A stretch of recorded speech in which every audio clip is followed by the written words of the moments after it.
Hello and welcome to my first video about gardening. I've got a little confession to make at this point. I don't know anything about making videos and I don't really know anything much about gardening either. But since we're all in lockdown, I've got to amuse myself as best I can on my own property, and thankfully I do have a small garden and I've got a camera, a computer and a YouTube account, so I'm trying to put those things together and learn something and make the best of it. So to set the scene, I live in Bristol, which is in the southwest of England. Accordingly, the climate is oceanic. You can basically summarise it with the phrase mild and wet. Doesn't get very cold, not much below freezing in the winters, doesn't really get stonkingly hot in the summers, maybe about 25. Rains quite a lot all year round. For anyone used to the USDA hardiness scales, it's roughly a 9. Now, in terms of housing, the iconic image of Bristol is that of terraced townhouses, mostly Georgian or early Victorian, painted in various cheerful colours. And I'm actually lucky enough to live in one of these houses, albeit only renting a basement flat in one of them. It's not like I own some bling mansion in Clifton or anything, don't get me wrong. I'm not actually showing my specific house in these photos, but it is kind of similar to these, and specifically it's painted in this shade of blue. Believe it or not, this does actually relate to the garden. So to get to the point, as we step out into the garden, you will see that the doors of this shed and the outhouse, which now contains my washing machine, but I'm guessing was originally an outside toilet, they're painted in a nice shade of blue to match the front of the house. As you can barely see due to my low quality videography, there's a couple of lavender bushes in this front bed. They're not something that I planted. If we flash back to 2019, which was when I first took any sort of interest in gardening, we can see here they're already there. Not sure if it was my landlord who planted them or previous owner, but they were there, and in fact at this point they're the only plants in there of any real value.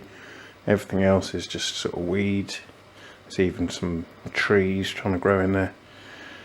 So anyway, the colour combination of the house with the very sort of bluish purple tones of this lavender was what gave me my first kind of quote unquote big idea in terms of bringing any sort of creativity or design or structure to my garden.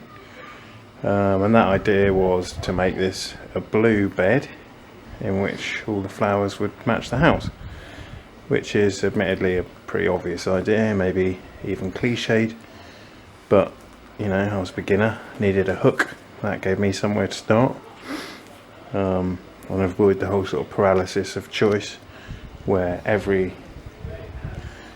flower in the garden centre that you look at is, oh yeah, that's quite nice.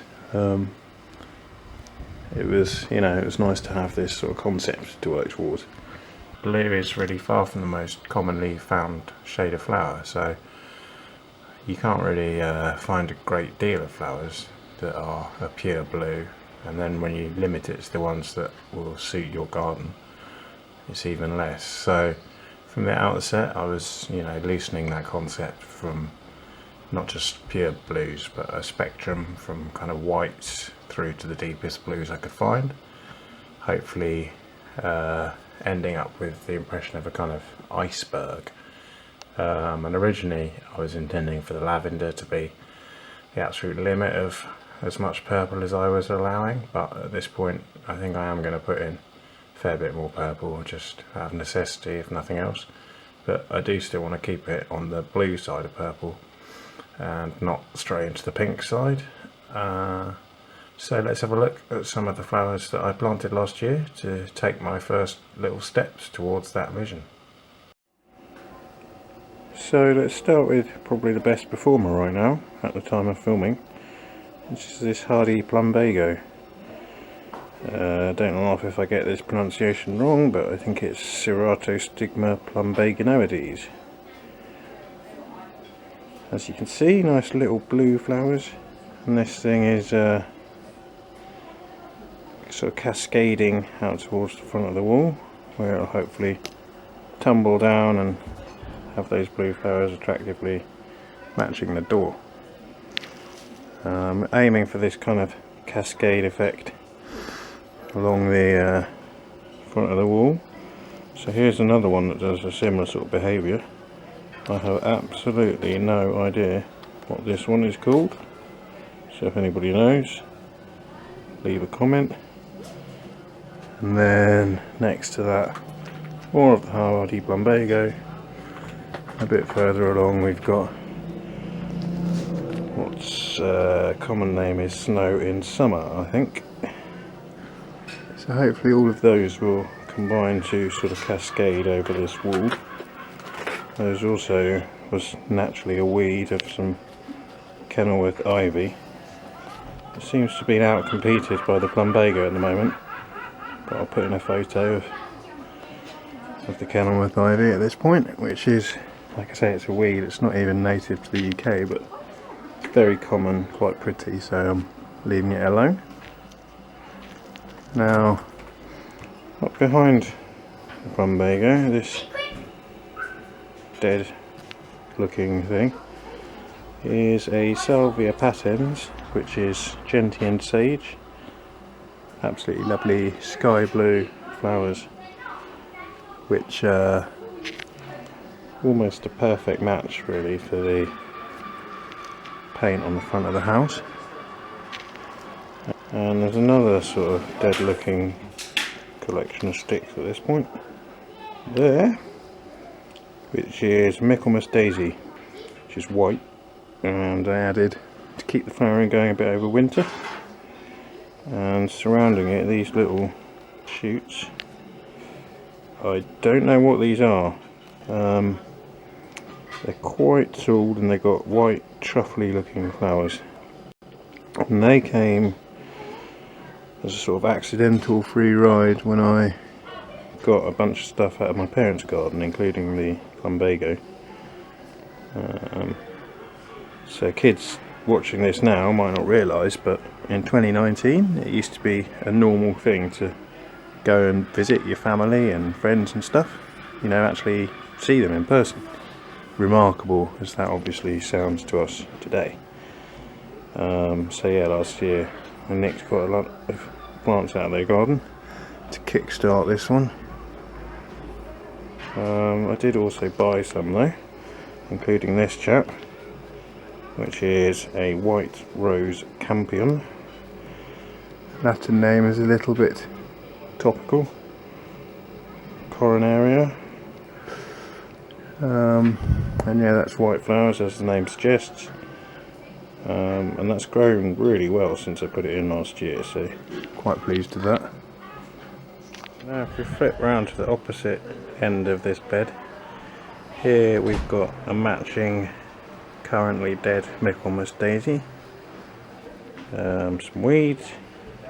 In this corner is supposed to be a blue coriodalis, but no sign of it at the moment. Moving along, so obviously our lavender again. This stuff is Geranium robertanium, herb Robert. Very common sort of weed in hedgerows and that around the local countryside.